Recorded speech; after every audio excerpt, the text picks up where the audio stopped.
Welcome back to TechRadar. I'm Matt Phillips, and today I am joined by... I'm Vic Hood, TechRadar's gaming writer. I'm Alan Wen. I'm a freelance games journalist. I'm Bill Thomas. I'm the US computing editor for TechRadar. And we have all gathered together because we have all now finally rolled credits on The Last of Us Part 2, and we needed to talk about it. This game begs to be talked about, so we've come on camera to chat to all of you about it, and of course we want to hear your thoughts as well in the comments, so please do drop them down there. Obviously, spoiler alert, we're going to be talking about all of the spoilers of this game and our favourite parts and our least favourite parts and all those fun things. But to get us started, to give you a barometer of where we all kind of land on the spectrum of how good we think this game is, I think it's worth going around and giving a star rating for this game, right? So Vic, you did the official TechRadar review for this game, so you've already given it a star rating, so let's go to you first. Out of 5 stars, how many stars did you give it? I give it 5. 5 out of 5, huge. I think I would give it the same, in all honesty. Alan, where have you landed on it? I reviewed it as well, and I gave it 5 stars. Well, there we go. Bill, spicy takes, Thomas. I give it like a 3.5. Wow, 2.5. Well, it's good to have some... 3.5? We're going to... 3.5. Okay. Fair enough. We'll get into it. We'll get into it all, I'm sure. But first off, I think the best place to start with this is the thing that's been kind of setting the internet on fire is, and kind of the first major plot point that comes probably 2 hours into the game or so, is Joel's death scene. So Vic, I want to come to you first. How did that sit with you? Did you think it was handled well? And when you were playing the game, how did it make you feel, I guess? I guess at the time, when I got to that bit, I think I was a bit concerned because at that point I was like, oh well, this game is pretty much what I expected it was going to be, and I didn't feel like I was surprised. Like I didn't get any of the spoiler leaks from beforehand, but I kind of expected that Joel was going to die, probably not as brutally as that, and I still feel like, not that it was the easy way out, but it was probably the most predictable part of the game. But I do like, which we'll get into later, how the events that spurred on for the rest of the game and how much of a catalyst that was. Yeah, Alan, I'll direct the same question to you. How did you feel seeing that scene in the game? I mean, I think I knew it was coming. Like, even if I avoided the leaks, I kind of thought, yeah, this has to be the way this comes along. And then when you realise, you get that moment when Joel's in that cabin, everyone knows who he is. It's like, oh man, this is going to go down. Yeah. That's how it's going to go down now. And you're just waiting for that dreaded moment to happen. And then it's like, yeah, it's a real gut punch, even though you kind of know what's coming. Then, well, I think in a way, it was the way it had to happen, really, because after all that happened in the first one, you kind of know that, it's sort of like it's a reckoning. Yeah, exactly. Yeah, you're absolutely right. It's ultimately answering for the crimes he did, even if he did it for the right reasons. Like it's still it comes back on him. Yeah, it's interesting, right? I think for when I finished the first game, it was very clear to me that, oh, you're trying to tell me here that Joel is the bad guy, right? And yeah, you're absolutely right. There needs to be some sort of reckoning for that. There needs to be some comeuppance for that. So I agree with you. I wasn't particularly shocked that he died, although I was quite shocked at how early it came in the game. So finally, we'll come to you, Bill. How did you feel sort of diving into that scene? So like before playing The Last of Us 2, I went through and I replayed The Last of Us Part 1 and Left Behind. So like the whole journey that had like Ellie and Joel bonding and that like father-daughter relationship dynamic was like super fresh in my mind. And so while like logically I was like, yeah, Joel probably deserved to die. So like, I don't know, like wasn't like really mad at Abby, but like I was also like, it was way too graphic, and like forcing Ellie to watch while you watch, it was a lot. And so like I had to stop playing for a minute after that scene. Yeah, I think that's fair enough. And I think, the violence in this game is something that a lot of people have talked about. So maybe we should just transition straight onto that. Obviously, you felt like that scene was potentially too violent or, handled in a less than perfect way in your eyes. Were there any other scenes in the game that you thought, oh, this violence is just gratuitous and over the top and not necessary? Well, I think it's more like just like the state of the world and like my own mental state while playing through it. I think that maybe this game should have been delayed a little bit. Yeah, interesting. Just because like I know that like pre-lockdown, the gratuitous violence and torture scenes probably wouldn't have affected me in the same way. Yeah, But, it is I'm interesting. already, that the world is kind of going through its own apocalypse right now, and the parallels that are drawn in that game. It is very interesting. And I think it's interesting that when we come to Joel and Tommy, sort of when they save Abby's life, we're seeing quite a different Joel, right? Like, I know a lot of the comments online have been about how it's out of character for Joel to kind of let his guard down with this group of new people. But we've jumped 4 years since the previous game, and Jackson, I felt like, was a really interesting scene to walk through Jackson as Ellie and kind of see that community and the way that works. So Vic, how did you find the opening moments of the game? Do you think that was handled well? And then sort of how did you feel about the introduction of these new characters like Jesse and Dina throughout our journey through Jackson? Yeah, I was glad to see the new characters, and I can see what people mean in like Joel changing, but I think that what I liked about it, but also found really uncomfortable, was that tension between Ellie and Joel. Because I think what hit me hardest with that is, that Ellie felt guilty when Joel died because their relationship was so strained. And I think a lot of this quest that she's on and her inability to let go of it is because she also has like this feeling of guilt that her and Joel weren't on good terms whenever he died.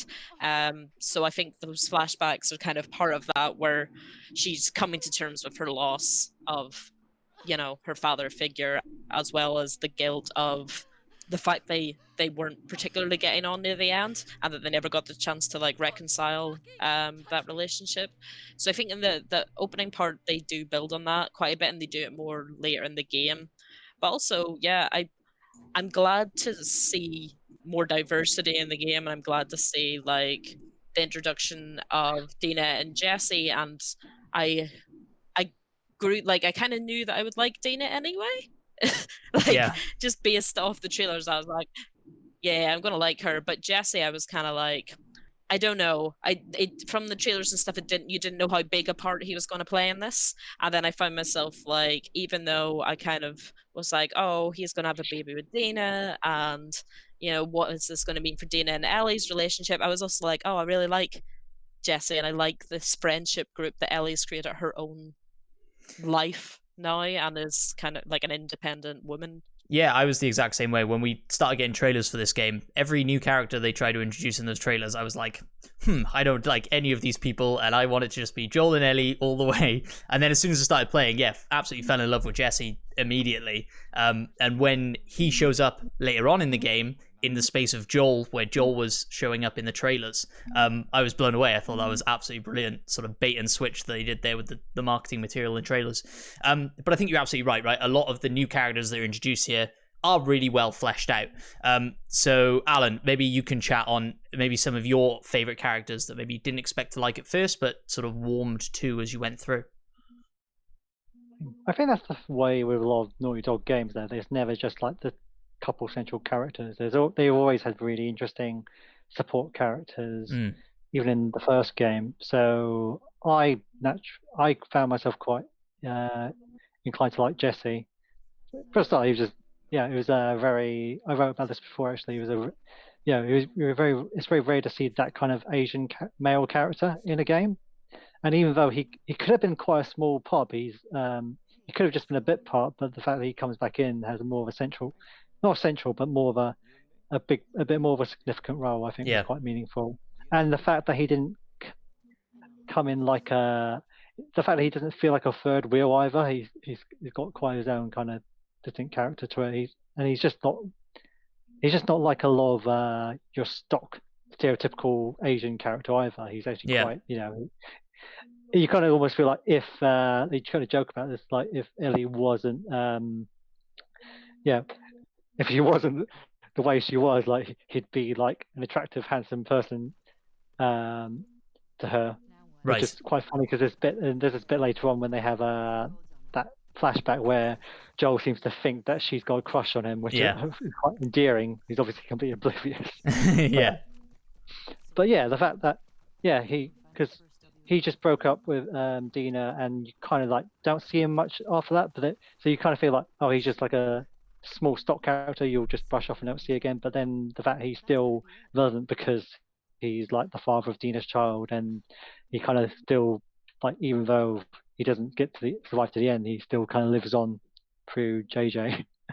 Yeah, and I think one of the sort of biggest moments, obviously, with him is his death scene and how quickly and sort of abruptly that comes. I almost couldn't believe it as it happened. But that obviously leads into one of the pivotal moments in the game where you take over as Abby. So, Bill, maybe you can chat on this for a little bit. How did you feel in that moment of the game, that sort of twist that came up? You know, personally, I didn't expect to be playing as not Ellie for half of this game, maybe even more than half of this game. So I have mixed feelings because I was actually kind of excited to play as Ellie. I mean, not Ellie, Abby. Right. But I was frustrated at the way they handled that transition and made it like completely reset your progress. I do think I like Abby as a character more. So, and yeah, I just didn't want to like when that transition happened, I ended up like dropping the game for like 2 days because I'm like, I don't want to do this again. Right. I like worked super hard scrounging upgrading from every single corner of the game to like upgrade Ellie all the way, and then I get to Abby and I'm like, well, I have 2 guns and no ammo, and goddamn, all my work is done. Yeah, and I think that's a really interesting perspective on it that I didn't feel or really think about during the game. But I feel like you do progress a lot quicker as Abby than you did Ellie, right? Like it starts giving you like assault rifles right out the gate, and like you start building quite an arsenal quite quickly. So yeah, I can understand why that was initially frustrating, but maybe they knew that, right, going into the design of the game and thought, right, we better give people some kick-ass gear pretty early on. But yeah, Vic, how did you feel about that switch? Obviously, I think it's probably the most pivotal part in the game, so we'll probably stick on this for a little minute. Yeah, I felt the same as Bill, I think, initially. I was like, what? And then I hoped it would kind of be maybe an hour or so, and I was like, oh, well, we'll go back to Ellie, and I was like, it started to sink in, nope, this is it now. And I had the same feeling of being like, I just spent all that time and I didn't get her, like, Ellie fully upgraded, and I have all this stuff to do. But I also really liked the physicality differences between the two. And it wasn't a simple, like, just switch the characters over. Like, Ellie's frame is very thin, she's very agile, and then stealth works in her favor in that. Once you switch to Abby, they keep saying she's built like an ox. She hinge, she big. Yeah. And in like combat situations with that, she is much better at like close-up combat because she's so strong. And I think that gave like new dimensions to the game, because you weren't just like sneaking wasn't necessarily always an option, because she's quite bulky, and actually you could like just get in there and hammer hell out of a bunch of scars. And I liked the way they did that. I liked the way they didn't just switch it over. But also, yeah, I started feeling like at the start, I hate her. I'm not going to like her. She's the worst. I like Ellie. You won't change my feeling. And by the end of the game, my feelings about Ellie, where I was mad at Ellie, I was angry at Ellie. And I've done a piece where I say it's like watching like a close friend of yours like self-sabotage, and you have to stand there and watch them do it, and you're like, I can't do anything. They're blowing themselves up, why won't you stop? And I think it's kind of a testament to them in building up, like in the first game, that relationship we have with Ellie, where she's done all these awful things, yet somehow you still want to love her, and you're still invested in her as a character, even though you want to like throttle her for being a fucking idiot sometimes. Can I swear? Yeah, I think so. Maybe I'll bleep it, we'll see. It's a spoiler talk about an 18+ game, do you know what I mean? I think we're allowed to swear in there or two.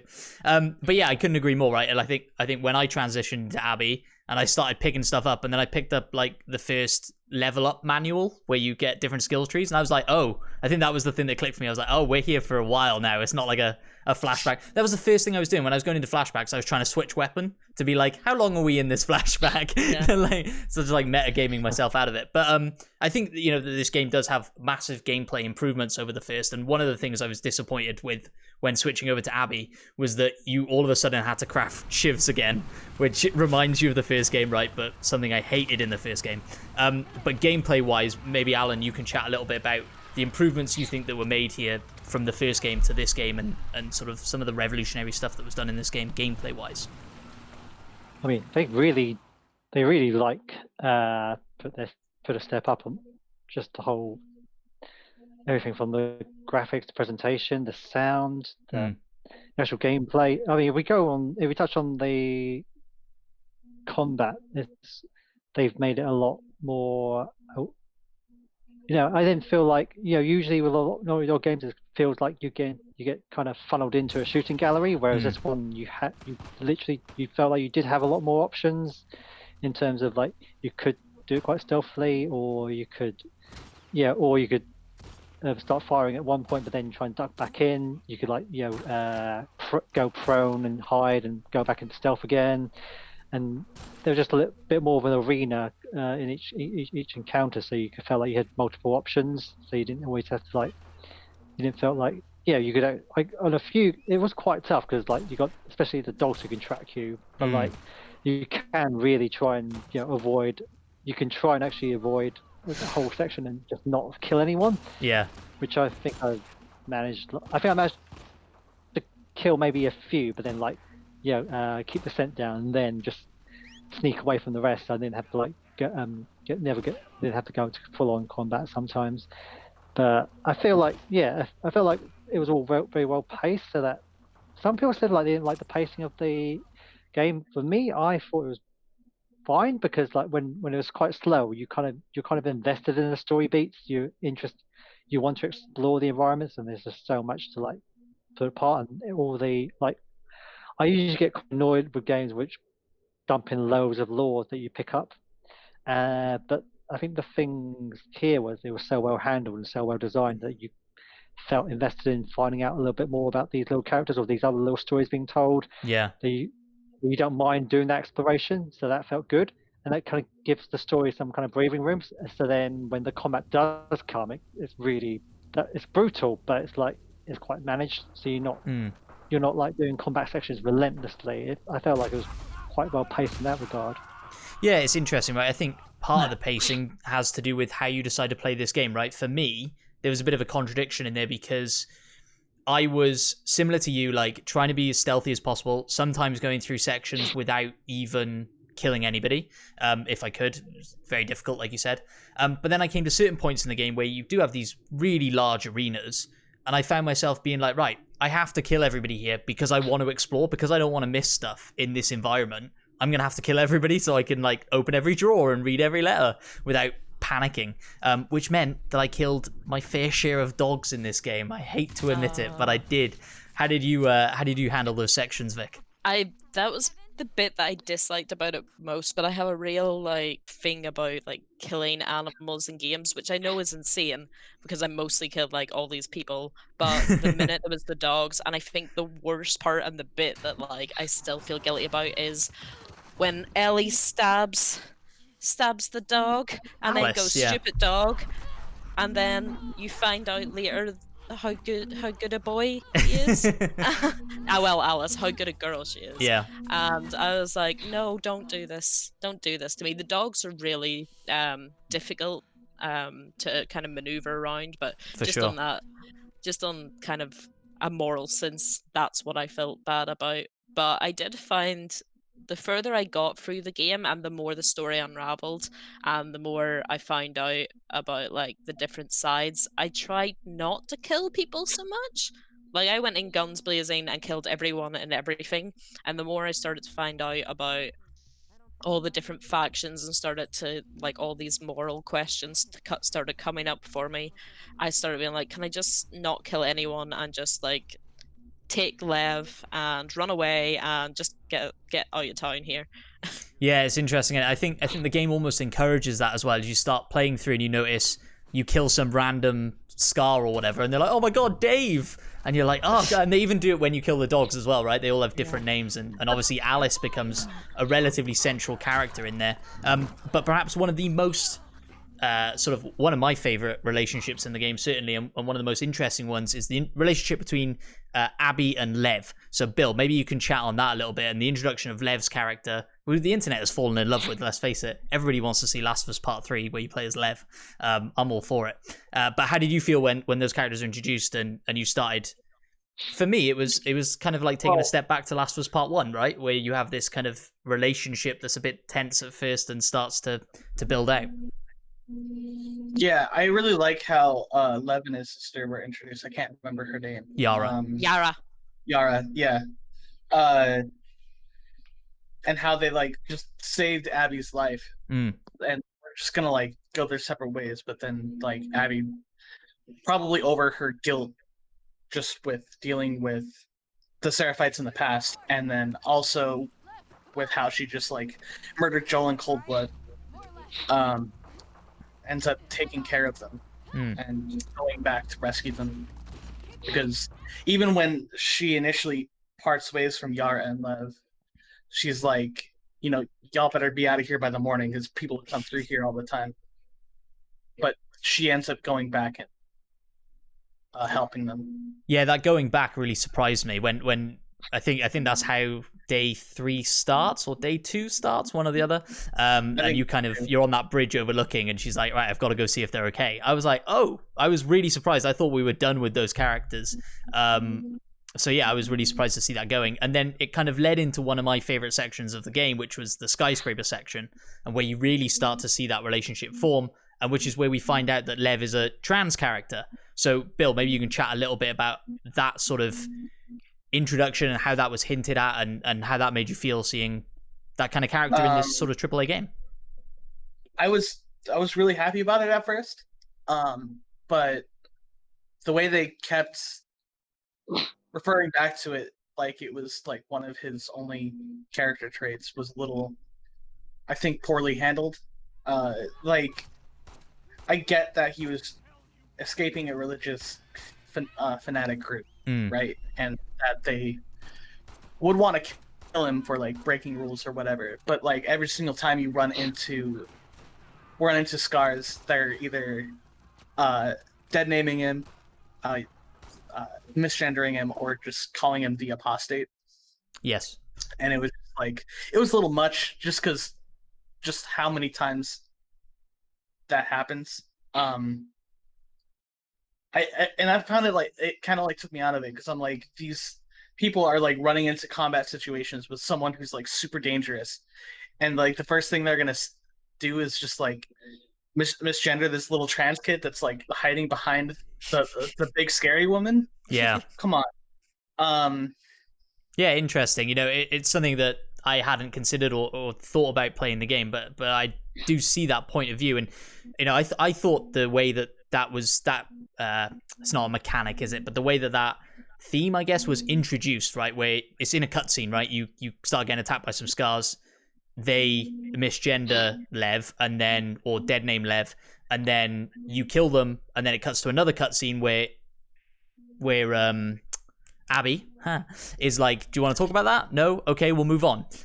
I felt like that was relatively well handled, but then I suppose I can't really comment on this, but how did you feel about it?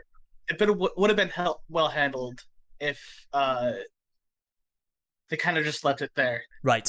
And like, there's a trans person that exists, but it's not his transness that like defines him as a character. It's not the thing that's like reinforced over and over and over and over again.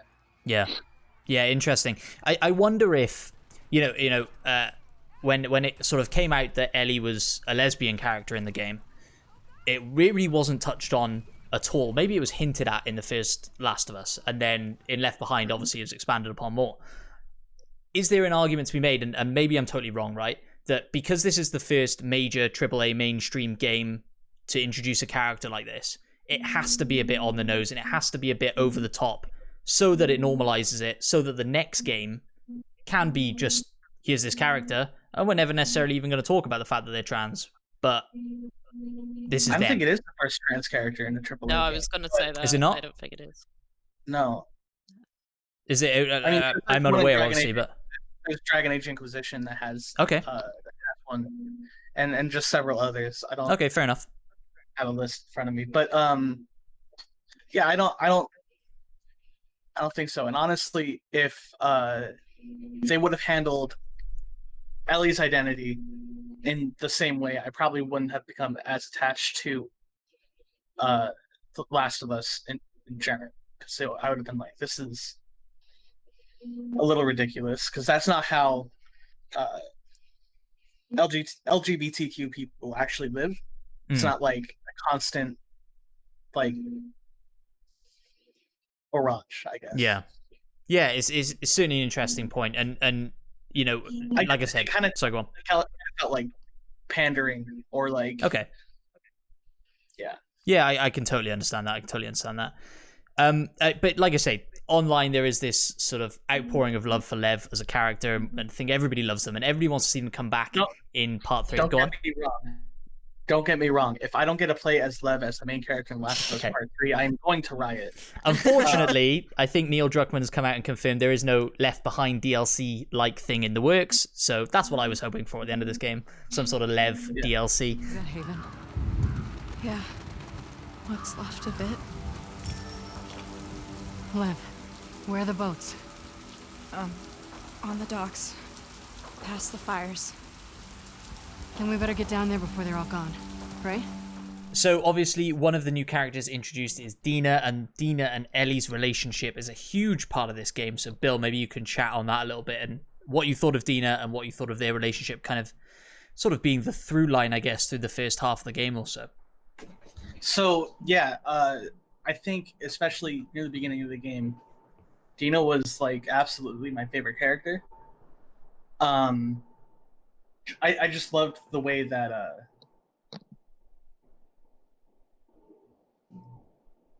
like sorry. Loved it so much. Can't talk on it. I do. Like I have so many feelings. No, just like when you're out exploring the world with Dina, even in the beginning before Joel dies, just like the back and forth between Dina and Ellie just feels so natural, and like she just like was constantly like making me laugh with her little jokes and stuff. However, I feel like once you get through that sewer level, or was it a sewer or was it a subway station? I think there's both, isn't there? There is a sewer and a subway. Yeah. And then they go to the cinema, the theater. Yeah, and then Dina reveals that she's pregnant, and I feel like that kind of took her a little bit out of the story, just because she ended up being just like this thing that's locked away rather than a person with like agency within the story. And just became another thing that Ellie had to protect or something. And I think the rest of Ellie's story like was really left wanting for Dina's influence, because Dina's such a great character. Yeah, I totally agree. I think one of my favorite scenes for sure throughout the whole game is when they find the weed farm, and kind of have that interaction and you know, really start to, you understand who Dina is and through that and that sort of stuff. And one of the scenes that I didn't, I guess, expect, why would you expect it? But when they go into the synagogue and Dina's talking about sort of her religion and when she prays and that sort of stuff, I thought was really interesting as well. And sort of, she was this multifaceted character who I guess, yeah, I did want to see more of. I wonder if the decision to have her stay at the theater was partly due to the fact that they wanted to bring Jesse more to the forefront, right? Because just after that is when Jesse gets reintroduced. So yeah, I wonder if that's part of the decision that was made there. Alan, how do you feel about Dina and the way her character kind of develops through the story? I thought she was great, like yeah. right from the outset. But I do think it was probably because they wanted. I think they've always designed most of the missions so it's always like generally one, like you have one companion partner with you rather than two, apart from like the moment with Yara and Level, at that point Yara's already, when you first meet Yara, she's already like injured, so she's kind of like out of it. So I think that's just generally how they structured it, so that it never gets like overwhelming with characters. So there's enough time for like a bonding between two at a time. No, Dina was just great, and the fact that everyone had their fears and suspicions this was going to be like a revenge story for Dina, and it turns out, oh no, she comes along with you, and then she's on Ellie's back when they're riding in by horse to Seattle, and like that whole thing was just that's just really great, I thought. And it's just great that generally that their story ends up being it's a queer story but a happy one. Well, up to the moment he decides to like leave her, but that's like on her. That's not like because that's not because it's like the gay trope. It's the fact that that's on Ellie as a person. Like it's interesting. I think when me and Vic, when we did our video review and I hadn't played the game at the time, you mentioned that there was sort of a fear going into this game that it was going to be very tropey, right? Specifically in tackling the zombie genre again and the sort of LGBTQ tropes of a storyline that it could fall into, and this idea of killing your gays. So when it was revealed, I guess, to you that it was Joel dying and not Dina, and Dina was developing more as a character, how did that sit with you, Vic? And I was really glad to see, because I was worried beforehand. There had been a lot of kind of rumors coming up about it being another bury your gays story, and I didn't want that to be the case, because that's kind of what Left Behind was. And also kind of as a DLC, as much as that was a great story, it didn't get fleshed out to the degree that you kind of wanted it to. But I think Dina's probably the most human character out of everyone, in terms of like, you see her drunk, like you get to see her playing with like the kids, like just hanging out at home. And what I like about her is, like, I get what Bill means about like it feels like she's sidelined a bit being pregnant, but at the same time I like that her as a character, it doesn't automatically make her vulnerable, if that makes sense. Like, she's still like, knows she's pregnant, wants to do the stuff with Ellie, and at the end, I think the fact that when Ellie's kind of like, I'm going to do this, and Dina takes a stance that also makes her kind of strong as a character, like up until to a point. She's not getting pushed over by Ellie. So as sad as it is to see her go, it's also like good to not see her become other characters' doormats. Like that level of resistance stays there. But yeah, it would have been nice to get to see a bit more of her. And also, can I say, if nobody has looked up the lady that Dina is based on, absolutely do. Because she is the spitting image. So if you have any Dina related crushes, then live them out vicariously through this absolutely stunning woman. But yeah, I think what I'm hoping is that if they do another sequel, that if we end up stepping back in the shoes of Ellie, that we will ultimately hunt down Dina and kind of explore that relationship again. But again, I think maybe Ellie's story is done.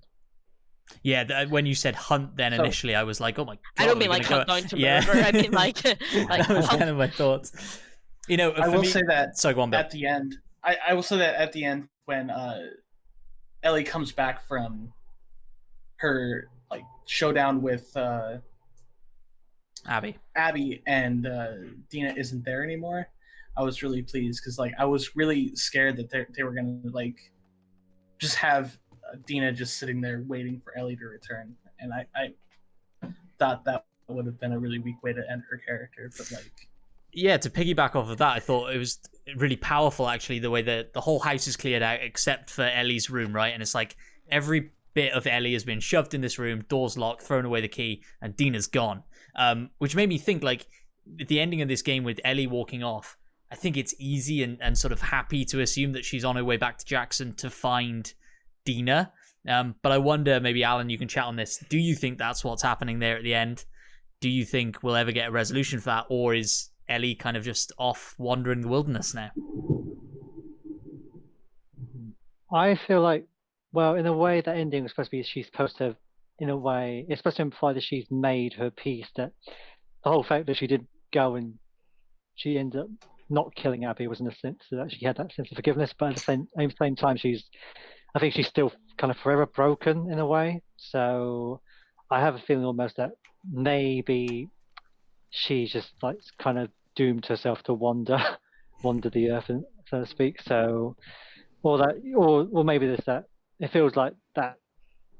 Dina's kind of made that choice to like get away from this, especially because she's got a baby now. But I think it's kind of like maybe you just don't want this kind of toxic person in your life that you need to like let go. And maybe I feel like maybe Ellie knew that was good for her is just not to mess with that, and maybe she's just doomed to kind of wander and find herself or whatever.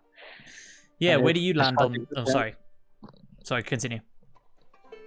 That was it. That was it. Yeah, I was going to ask Bill, where do you land on that? Where do we think Ellie's going? And if she's going back to Jackson, does Dina take her back? What do you think? I would hate that.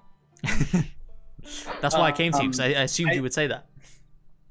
I hope that Ellie just fades off into the distance and we don't revisit her character ever again.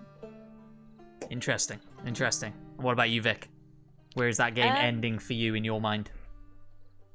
Personally, like, I think there's probably two possible ways it could go. It'll either go that we follow Ellie, and I think like the same thing as Alan, where she's not going to go back to Jackson. She'll wander like by herself, essentially, like punishing herself for the rest of her life by not being near anybody. Or what is probably the most likely, because they built up to it, is that we're going to follow Abby and Lev in search of the Fireflies and the reformed Fireflies, and that seems like the most like clear follow-up to this. And I think maybe I kind of hope that's what they're going to do, because you don't know where those two have gone. We've seen like what Ellie lost. We don't know what happened to Abby and Lev once they took off in that boat into the. Well, interestingly, when the game ends and you cut to a different menu screen, their boat is resting on the shore of what is supposed to be their destination. So there are hints that, and I think Neil Druckmann's confirmed that. So there are hints that they made it. Whether or not that means they found the Fireflies or not is unknown. Yeah, because we know that the Fireflies were there. We just they just got commandeered in their kind of looking for them. It wasn't them on the radio, but I think that's the most logical place that this is going to go to, and I think that ending is a good ending for Ellie. Well, not a good ending, but you know what I mean? Like, it's a clear-cut ending, and I'd be fine with it continuing on as it is. But yeah, I think that's maybe the chapter closed on Ellie. Yeah, it's interesting, isn't it? I think a lot of people were afraid that this game would be very much a repeat of part 1, and it very much isn't a repeat of part 1, and that's rubbed some people the wrong way. And so, I keep thinking an easy way to do a part 3 would be to jump 4 years into the future. Lev and Abby are fully fledged fireflies, and they're running around doing all that fun stuff. And some doctor shows up and says, "Oh yeah, all your dad's research, that's easy. I could do that. That's child's play. Go find Ellie," right? And now it's Lev and Abby going back out into the world to find Ellie, and we find out what's happened to Ellie through that, and we can even revisit Jackson through that storyline and revisit Dina and see where they've ended up. So I think, that would be the story I would love to see, I think, through 3. How that ends, though, I don't know. And maybe in my head, that's Naughty Dog playing it too safe. Every time I thought I knew what was going to happen in this game, it didn't happen, and something completely different happened. So, yeah, part of the enjoyment of these is the surprise. So I hope I haven't just pitched Last of Us 3 to a T, but we don't know.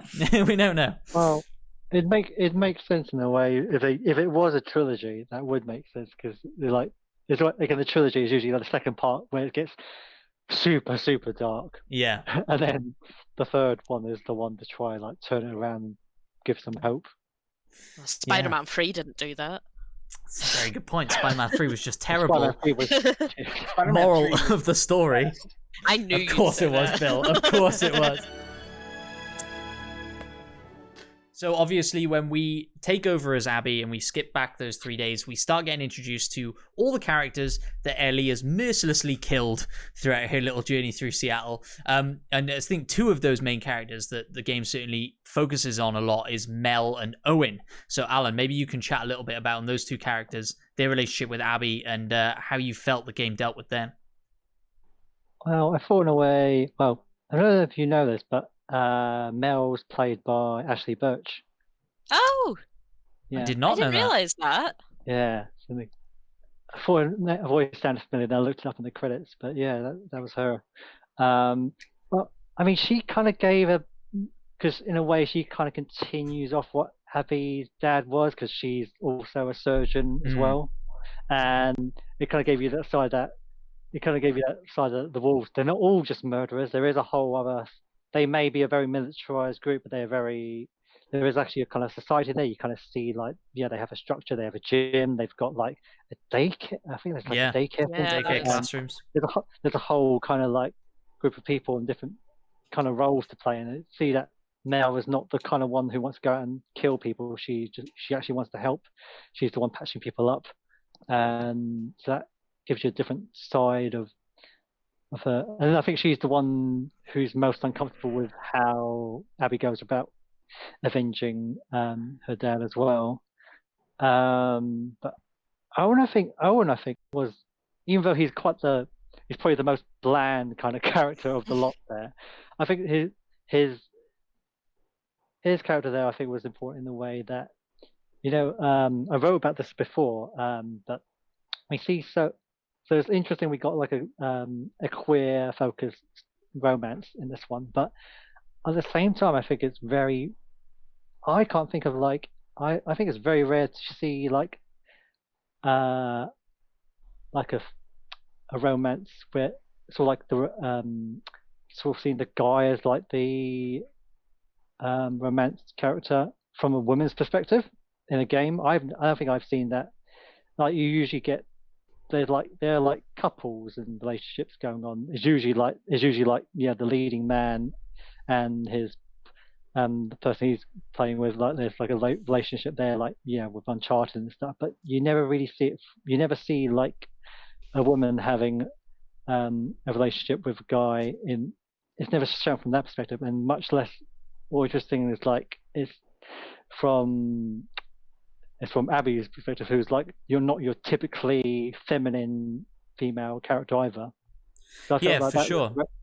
That really like kind of like subverted your expectations. So you got like someone who's not a strong female protagonist, who's not like typically feminine, but at the same time she's still you still get to see her kind of soft side as like someone who there was this person she cared about, who she still kind of cares about in the same sense. Well, she's like the only one who gets like a explicit sex scene. Yeah. As well, and you kind of see all these different sides, which I found very fascinating. And you just don't see that explored in other perspectives of games. I do think Abby is one of the most human women characters I've ever seen in a video game. Oh, definitely. And yeah, I think that's a large reason of why she's like one of my. I think she's gonna go down as one of my favorite characters. Yeah. Of the generation. I think like I know that like when I played it, it's probably the first time I've seen a quite masculine woman character, especially protagonist in a game, where we're so used to, I think by this point, just saying like, athletic, skinny women, big boobed women, all this kind of stuff. And though we're moving in the right direction and, there's less skimpily clad, I think just seeing something the complete opposite, this woman who is strong, and like, especially I think that like sex scene was important because like you got to see part of her naked body, and it's not the stereotypical kind of thing that you see portrayed in media. And like Alan said, we also got to see she comes across as such a strong, stoic character, but you got to see that vulnerable side of her where you could see she's maybe making bad choices because Owen's using her quite a bit, and she's essentially like on track to become his mistress. And then the strength of her just being like, no, I'm not doing it. But what I did find, the bit that I did find weird about the WLF, and it doesn't really make sense because I don't feel it was fleshed out enough, was Isaac as a character. Because he feels very much like, he was like, I was waiting to meet this big bad of the WLF, and I was like waiting, and what's this guy, and like, what has he got to do with the story? And really, you just ended up meeting like a character that wasn't particularly developed outside of just knowing that he's like tortures people and that kind of thing. And there was no, that character felt to me like it was the least fleshed out of everyone, and I would have liked to have seen or heard a bit more about him. Yeah, maybe, it's interesting you bring it up. Sorry, it's interesting you bring it up because I've just been watching an interview with Laura Bailey, who plays Abby, and she was mentioning that there are a lot of scenes with Isaac that were cut, and Isaac was actually part of their Firefly. Why can I not say that today? Firefly group, and he came out, and they were just like sort of assigned by the Fireflies to go and join the WLF, and there was like a whole load of scenes that kind of established their relationship and how they ended up in the WLF. So it's interesting that you bring that up. I agree with you. I think as diverse as this game is, the one black character we get introduced to is this kind of weird, ominous, fearsome guy, and then he's dead. Or maybe he's not dead. I mean, he got shot, right? It's not necessarily death, as Tommy proves. So maybe he'll come back. But yeah, I totally agree. I think he was an interesting character, and I wanted to see more of him. And when he was on screen, I thought he was brilliant, to be honest with you. So yeah, I totally agree. But I don't know. I don't know if the reason they've done the perspective of that. Well, the cutscenes make more sense. I didn't know if the perspective was meant to be that you're meant to kind of know Isaac as the rumors that you hear about him, if that makes sense. Like the way that the WLF would know him in just what they've heard. But the fact that they cut scenes actually telling you a bit of background and how well Abby knows him is again, it is a long game, but yeah, that kind of stuff, it'd be good to know what that story is. Yeah, it's interesting. And, you know, in this interview, they talk a lot about the way they rearranged the game and how the barn scene from the E3 trailer was initially sort of towards the front of the game, and they pushed it towards the back so that when Ellie and Dina had that first kiss, you cared more. When you saw Joel and Ellie's last conversation, which it turned out not to be, but you thought that was their last conversation, it sort of sunk in more. So it's really interesting. You know, I think this is one of the few games that really messes around with the timeline a lot. Video games don't typically do that. I'm sure there are tons of examples people are writing down in the comments right now, but I can't think of any that jump around a short space of time as well as jumping years back at some points. And one of the scenes that I absolutely adored, that really reminded me again of the first game and really felt like a spiritual successor to the Left Behind DLC, was the museum scene. And Alan, I know you particularly enjoyed that scene as well, so maybe you can talk on that scene for a little bit and how, if you enjoyed that at all.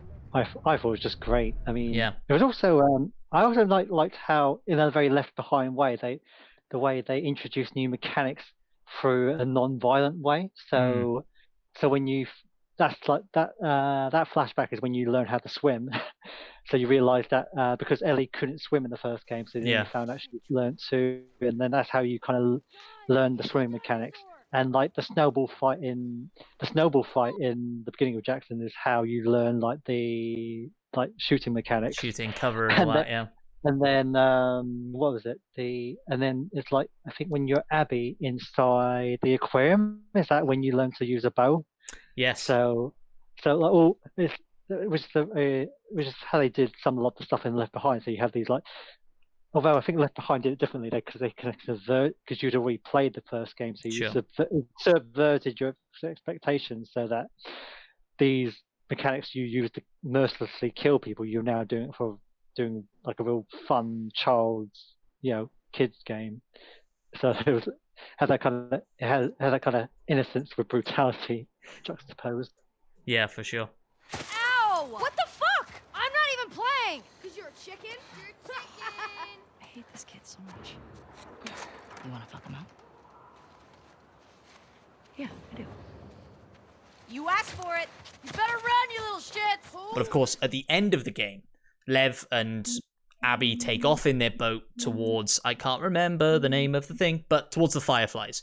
And the Fireflies, I felt like, were super underutilized in this game. Like, they kept teasing, oh, there are Fireflies still out there, and they kept teasing hope in this game. My initial reaction to it was, oh, they're gonna try and get back on this Cure bandwagon, right? I thought I for sure knew what was gonna happen. Ellie and Lev and Abby were gonna team up and go after these Fireflies and try and make a new Cure, and of course that doesn't happen. So Alan, maybe you can chat a little bit about the end of the game, how it made you feel, and what you want to see maybe going forward, if you want to see a sequel to this game. Well, let's see. The ending, I think I was exhausted by that, like, physically, emotionally, and everything. But ultimately, I liked where it ended up in. Even though I think for a lot of people, they felt like maybe it should have ended at the farmhouse. Although it does make you wonder, like, how in this post-apocalypse, where everything is dangerous, how they get to have this nice farmhouse out in the open by themselves without any... They have electric fences. I saw them. They put up electric fences, and they were relatively high electric fences. I'll give it to them. Right.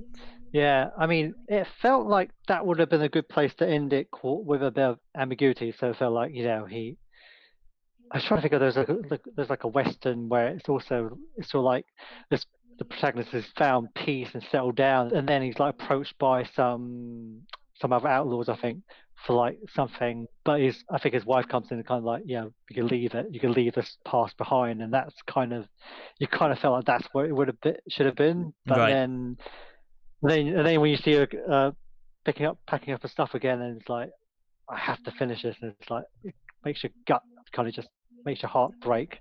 At that point, you kind of think, why did I have to do this? But I just feel it was good to be able to see Abby again with Lev, like a year down the line, and they've obviously bonded a lot more. And then I think even all this trauma that Lev has went through, I think you're getting to see him with his hair grown out a bit, and he's sort of like feeling more comfortable in his own skin, and that kind of bit is behind him. You kind of see that kind of progress between them. I felt like was really good, and it gives you a bit of like the fact that he managed to actually get in touch with the Fireflies again gives you a glint of hope before it's all snatched away again by the Rattlers. Which I don't know if we needed to play more of that. Like it felt strange to suddenly introduce another like enemy that late into the game, but ultimately the ending was like as in the real final like confrontation was like it was exhausting. It actually reminded me of all things Metal Gear Solid, like where it's like the finale is like a showdown between like the two snakes, or Metal Gear Solid 4 where it's like Snake versus Ocelot. It's like just this kind of like primal man versus man kind of like fight to the death, except now it's actually two women. And that felt like that in itself felt really like no, we've never seen that before, where it's like two women just filled with. I thought it's not, at that point it wasn't even hate, or just I don't even know what it was really, because you kind of wonder if Ellie really wants to go through with this, but somebody's just making her do it, and Abby doesn't want to do it, but she has to, and it's kind of like you're just being forced into this like real primal.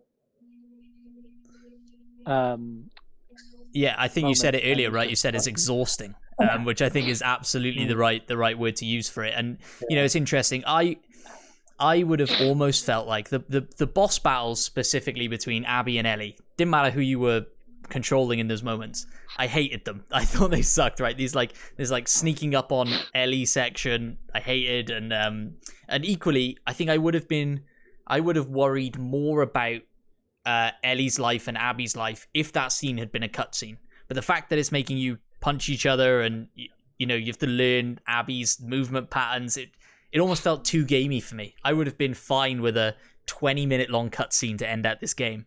But Vic, I wonder if you can chat on that ending a bit and how it made you feel. Oh, I still like that ending. Still stuck with me, I think. For a while since, like, I listened to the soundtrack recently of the game and just burst into tears on the bus. Like, it was like the song from like Dina and Ellie in like the barnyard. I just cried on a bus. I was like, what has happened to me? This game's broken me. But I think like there's really key points in the way that kind of it's been done. The whole thing, you could have stopped at the part where, you know, Ellie was at the farmhouse and her life was happy, but also I don't think that would have done justice to what had been built around those characters. Like, the introduction of kind of, or the suggestion of Ellie's PTSD, I think she's not going to have gone through something as graphic and as horrific as what she witnessed and not come out with some trauma from that. And I think the fact that they touched on that but didn't lean too heavily in on that is important, because everything looks fine on the surface, but also she's really struggling with these traumatic events that she's been through. And I think to brush those under the carpet wouldn't have done her justice. But it is hard. Like, I think at the end, there's so many parallels between Abby and Ellie, and it feels like at the end of the game, Abby has, like, she's essentially let go of her hate and she's moved on. She's got this relationship with Lev, whereas Ellie essentially loses everything. Like, she loses the family she had, like, this vendetta that she has essentially just has ripped her life away. Like, the hardest part for me was the fact that she couldn't play the guitar anymore, and that's her relationship. That was her big relationship with Joel thing, where she couldn't do that, and that was a connection point she had, and that's hard to watch, and it's essentially killing the Ellie that we knew, and that's a risky move. But I think it paid off, even though, like, it makes us uncomfortable. And the parallels of things like Abby with her unconscious child going away in a boat, like Joel with unconscious Ellie, like there's so many parallels between those characters. And then I take what Alan said about it felt weird to bring the Rattlers in at the end, but I also felt like the whole part of the game, a lot of that felt like they wanted to break down those feelings that we have of, like, us versus them, and make us see through other people's eyes instead of just that of Ellie and Joel's. So you start to then feel bad for the WLF, and the Scars are like, they're assholes. But I still found myself being like, oh, you know, well, they're not all assholes, because look, here's Yara and Lev. And then I was like, when I met the Rattlers, I was like, oh, these guys are bad. But I was like, but are they bad? If we also looked from their perspective, would there be, like, more layers to them as well? Like, it had me question the whole game. And I mean, they know, are like, they're flavors. So. I know, but I started to just, like, with everyone, and I think, like, the big thing, the whole thing to me in it was, even though it's, like, bad, I think it's that us versus them. And also, given, like, the time period we're in right now, I was, like, just thinking, I was like, there's so many things that, like, divide us, and so much ignorance is the reason for that. And they can't fully explore it because it's Naughty Dog. But just morally, there was so many grey areas for me in the game, and so much I felt uncomfortable with. And when I talk about it, I still feel like there's a lump in my chest because something doesn't sit right. Yeah, and then sorry, go on. Yeah. Yeah, it's interesting. You know, you talk about sorry, the lockdown video making process. Go on, Vic. Finish what you're saying. Yeah, I was gonna say just briefly. I guess it's also a mixture of, like, I've seen a lot of people is looking of the generation, and I do mean that, but there's also just this sense of, I guess, guilt, knowing the allegations that have been raised against Naughty Dog, and I think it's such a complicated relationship with this game, and how it was made, and the good elements about it with the bad, and it's just a bit of a moral clusterfuck. Yeah, that is definitely one way to put it. A moral indeed. And yeah, and it's interesting, you know, you mentioned sort of the allegations against Naughty Dog, and they've been dealing with a lot of sort of accusations of increased crunch and unnecessary crunch. And you both there, Alan and Vic, you both mentioned points at which this game could have ended, right? And it's interesting, this game gets delayed, and you wonder, what was the time being spent on? Was it being sort of extended unnecessarily in length? So Bill, I wonder if you could chat on that for a bit. Do you feel like this game was too long? And if so, where would you have ended it? How would you have done it? Yeah, I think the right answer is yes, right? I think you're absolutely right. Yeah, I don't know, like, I feel like some of the flashbacks with Ellie back to the relationship with Joel were a little unnecessary because we already know what kind of relationship they had, especially when Ellie was 14, 15, before like she found out that like Joel was lying to her the entire time. I And wonder the if whole sorry, section go on. with like the rattlers and stuff, I think was unnecessary. Could have probably just been a DLC. Maybe. Yeah, that's interesting. Maybe that could have been left behind. Yeah. And have you play as Lev? Yes. Yeah, But interesting. I think So it's kind of a double album, I guess, and the problem is it feels like it's tied up nicely in a bit of a bow. Like if we had left at a certain point, then I think it wouldn't have felt like we completed that part of the story necessarily. Also, we always complain about like DLC and having to pay extra, not getting a full game in one package. Like I don't want to have to have paid extra for that. So part. like, I kind of would have rather had ended the game with like a suspense rather than just like disappointment. interesting. Yeah, like when like Tommy comes up into Ellie and Dina's house with the map, and he's like, "This is where she is," and then like leaves, right, and then like Ellie wakes up and like closes the window. Credits right there, and then maybe in January they're like, "Okay, here's DLC. You wanted to know?" Yeah, like I get like not wanting to like charge people more for something like that, but I think that would have really added to the story because like at that point like I didn't want to even see Ellie at that point because I was like, she's really gonna go back and the way that the game actually ended with her and Abby fighting, I was like screaming at my television the entire time. I'm like, what are you doing? But I think like that uncomfortable experience is such a big part of it, is that you're forced to feel part of like Ellie's kind of unraveling a bit. And to be honest, I like that they took such a risk with her character, and they could have played it safe and kept her like as the good guy. But you know, the post-apocalypse is hard, and everyone's human, and it's nice to see that human side of Ellie that's not always nice. Like there's a dark side there, and there's going to be a dark side to anyone who is like has grown up the way that she has and experienced the things that she's experienced. Even though I was doing the same, I was like, what are you doing? Yeah. Just stop. And then the fingers went, I was like, why won't you stop? Like it's the moment whenever Dina's like, if you go, that's it. I was like, don't you do it. Don't you dare. You stay at home with that baby. Yeah. Yeah, you know, it's an interesting, you talk about this sort of... feel like... Sorry, go on. I just think that was another way that they did Dina's character dirty.